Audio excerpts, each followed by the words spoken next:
Hey everyone, my name's Jessie. Welcome back to my channel. Today I am doing part 2 of the tag that Elliot Brooks created over on her channel, where the first video I filmed was talking about books that I shouldn't have loved based on my reading taste, but I absolutely did.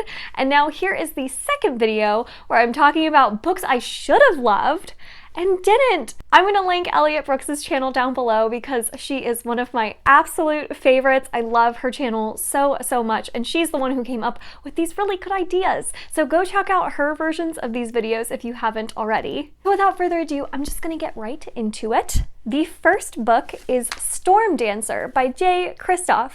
This had all the makings of a perfect Jessie book. Japanese inspired, check.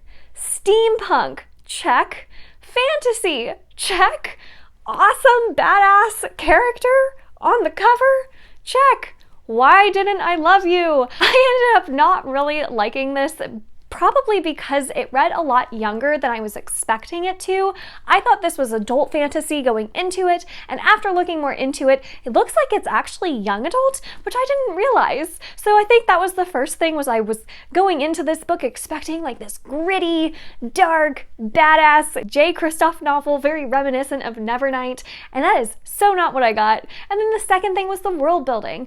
I could tell that Jay Kristoff wasn't Japanese, and I am by no means an expert on Japanese culture or Japanese language, but I did live there for 7 years, so I did pick up some pretty big inconsistencies, kind of inappropriate use of some of the language in this book, and it took me out of the story. I think if you've, had no exposure to the Japanese language or any Japanese culture, you're not going to pick up on that stuff as much, and it's not going to bother you. But if I was picking up on that stuff, I can't imagine what someone who was actually Japanese would pick up on. So I just didn't think that the world building was very accurate or authentic in this, unfortunately.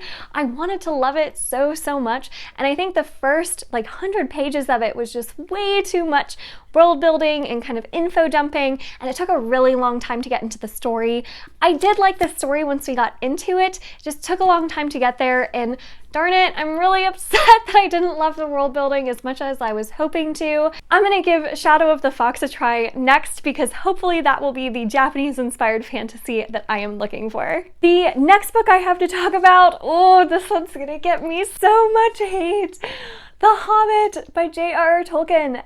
I bring this one up because I loved Lord of the Rings. Lord of the Rings is one of my favorite series ever after reading it this year, and I actually read The Hobbit before reading Lord of the Rings, and I have to say The Hobbit, the writing and just the story just did not engage me and pull me in, and I didn't connect with any of the characters in this book. And while Tolkien's writing style I don't think is the most accessible or my favorite writing style, the characters in Lord of the Rings are what really made me fall in love with that story and pulled me through that plot. And I loved the plot of Lord of the Rings. I liked the tropes that it touched on. I loved all of it. But The Hobbit was just missing a lot of that tension. It was missing a lot of that build-up and that epicness, and I just found myself finding it kind of boring. I'm so sorry, Hobbit fans. I promise though, I love Lord of the Rings, so I'm really bummed that I didn't love this. I may try to read it again in the future, now that I have read Lord of the Rings and like Tolkien's writing style a little bit more. Maybe I would go back and reread this and like it more, so we'll see. Let's just go ahead and get both of these really unpopular opinions out of the way. The next book I should have loved, and I really didn't. It was Wheel of Time, The Eye of the World by Robert Jordan.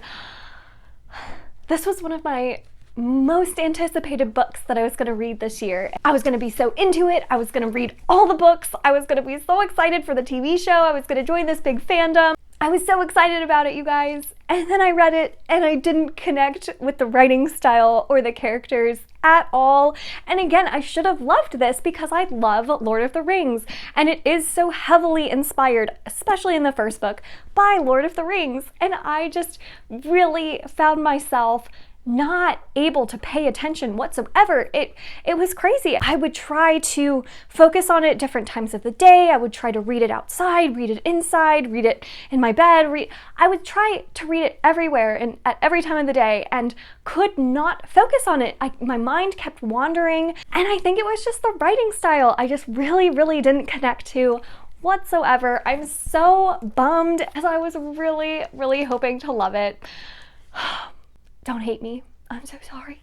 The next book I have is The 7 Deaths of Evelyn Hardcastle.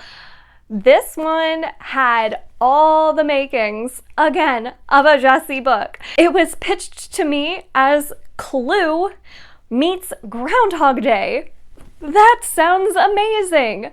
Unfortunately, it was not quite that. So I went into this expecting this really clever take on the murder mystery where the character has to relive the same day over and over again, and he's slowly uncovering all these clues. And while we finally did get that from this book, the focus during the first half of the book was so much on establishing the rules of this game and this world that I just really found myself not engaged until halfway through the book. And by then, I just didn't care as much. I really was bummed overall by this because I just had such different expectations of what I wanted out of it.